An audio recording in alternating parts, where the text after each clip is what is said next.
Give me the knowledge about the whole India and education policies and commissions.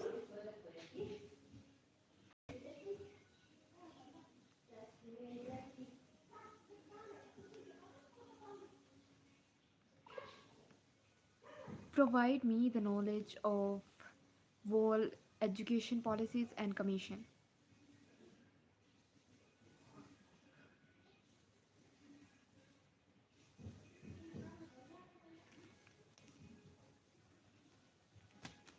India's education system has been shaped by several key commissions and policies. The University Education Commission 1948-59 focused on higher education, while the Secondary Education Commission 1952-53 addressed schooling up to basic education. The Qatari Commission 1964-66 introduced the 10 plus 2 plus 3 structure.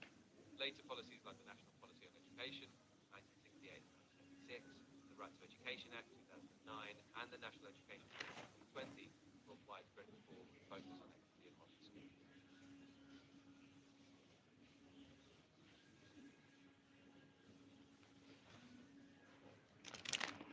Provide me more and more information about uh, commission and education.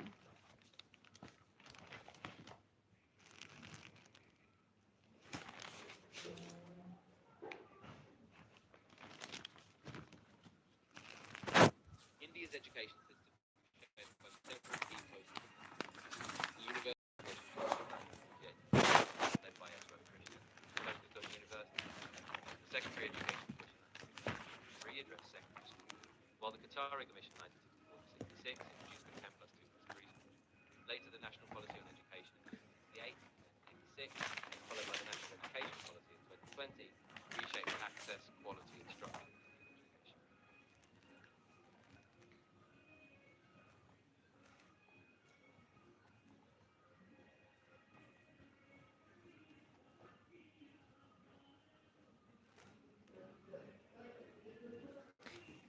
Okay, now give me more information about what is Sarv Shiksha Abhiyan and who has established this in which year?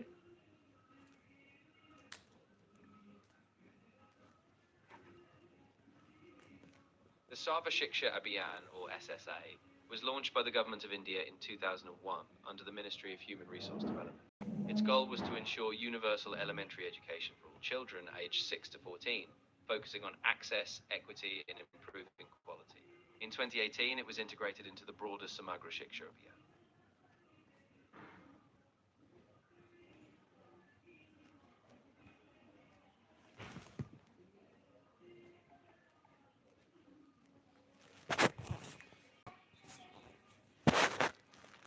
What is dyslexia? Dyslexia is a learning difference that affects how a person processes written language. People with dyslexia might have difficulty with reading, spelling, or writing, even though their intelligence is often average or above. It's not a vision problem. Instead, it's about how the brain interprets language. With support, many people with dyslexia can thrive in school and beyond. ChatGPT, you must develop your GPT AI more because dyslexia is also known as the disease or a brain disease maybe, and it's a type of disease which affect children's brain by causing a effect in which a children or anyone can't even able to read B and D. That's the main whole point. Am I right or wrong? You're definitely touching on some important points, but I just want to be clear. Dyslexia isn't considered a disease, it's a neurodevelopmental difference. It affects how the brain processes language. So, yes, things like confusing B and D can happen. But with the right teaching methods, support, and accommodations, people with dyslexia can absolutely succeed. It's just a different way of processing. Yeah, I wasn't able to pronounce that neurodevelopmental difference word, so that's why I said disease. Ah, no worries at all. It's a tricky term, and I totally get it. I'm really glad you brought it up, though, because understanding that it's a difference, not a disease, can really help reduce stigma. If you ever want to practice or talk about more terms like that, I'm here. I think we should talk in a paragraph because I want a huge paragraphs and more knowledge about whatever I'm going to ask you. Of course, I can give you a more detailed, cohesive explanation. Just let me know which topic you'd like to dive deeper into, whether it's a specific commission, education policy, or something else entirely, and I'll give you a full paragraph style breakdown.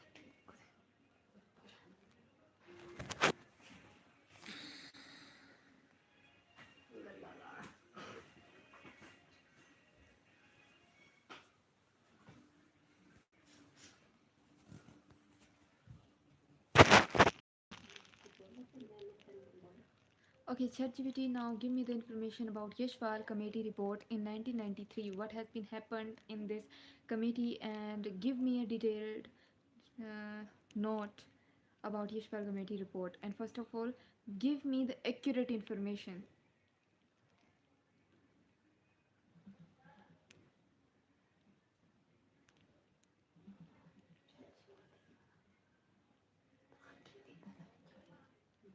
The Yashpal Committee report, known as Learning Without Burden, was established in 1993 by the Indian government under the Ministry of Human Resource Development, chaired by Yashpal.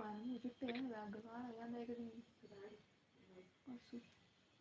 Go ahead, you must continue.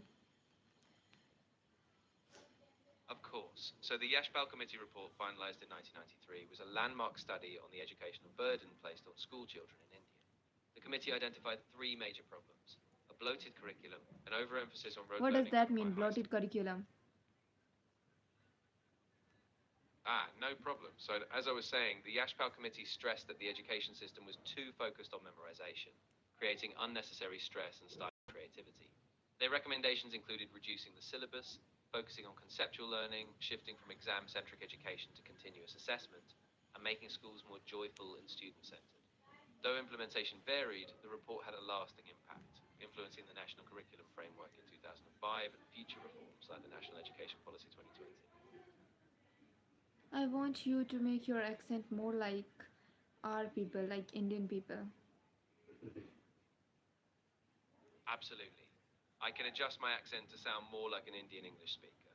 If you'd like me to continue with this style, just let me know and I'll keep it consistent as we go. What Yeah, else would you like? yeah, you must continue your accent like an Indian people, Indian English speaker. Of course, I'll keep my accent in an Indian English style from here on. If you have any other topics you'd like to dive into or more details you need, I'm ready to help. Okay, what comes next in the pattern of 3, 6, 11, 18, 27? Great question. So let's figure out the pattern by looking at the differences between the numbers. From 3 to 6, the difference is 3. From 6 to 11, the difference is 5. From 11 Yeah, to I 18, the difference surely is know 7. that he can't able to change his accent. So what? I see what you mean. But no worries at all. I'll keep the pattern going in a natural flow, just like before. So as I was saying, the differences between the numbers are Change your increasing by 2 accent. each. Change your accent. Got it. I'll keep my original accent steady. So, as we were saying, the differences between the numbers Change go your up by 2. accent as an Indian speaker. Of course, I'll keep the Indian English accent from here on. So, continuing with the pattern, after a difference of 7, the next difference should be 9. So, adding 9 to 27, we get 36. Thus, the next number in the sequence would be 36. Thanks a lot. You're absolutely right, I'll slow down. I just wanted to make sure the explanation was clear. So, to recap, we looked at the differences between the numbers 3, 6, 11, 18, and 27. Each time, the gap between them grows by 2. After adding 7, the next gap is 9, so adding that to 27 gives us 36. Let me know if you'd like to break down anything else.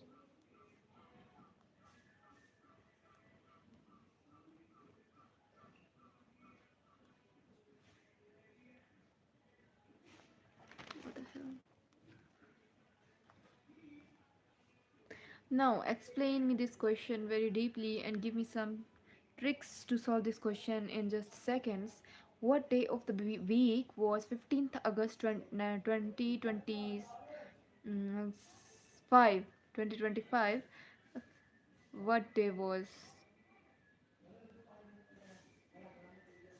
Ah, great one. So, to figure out the day of the week, we can use a trick called Zeller's congruence, or just a shortcut with known reference points. First, we know that January 1st